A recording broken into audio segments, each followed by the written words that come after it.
تازہ ترین ویڈیوز کے لیے چینل کو سبسکرائب کر کے بیل آئیکن اور آل نوٹیفیکیشن پر کلک کریں تاکہ آپ کو ملے ہر خبر سب سے پہلے۔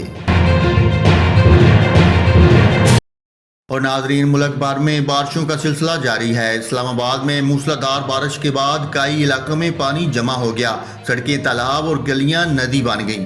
موسلادھار بارش کے باعث سیکٹر F10 اور مارگلا ٹاؤن کی گلیوں میں کھڑی گاڑیاں پانی میں ڈوب گئیں۔ اس کے علاوہ راولپنڈی میں بھی بادل کھل کر برسے۔ نالا نئی میں گوال منڈی کے مقام پر پانی کی سطح 15 فٹ اونچی ہو گئی۔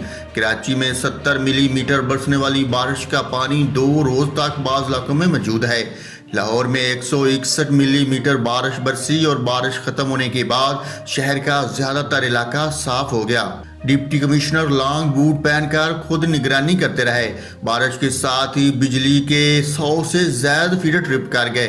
آزاد کشمیر کی وادی لیپا میں طوفانی بارش سے شمشا بڑی پہاڑ کے دامن میں کلاؤڈ برسٹ ہوا۔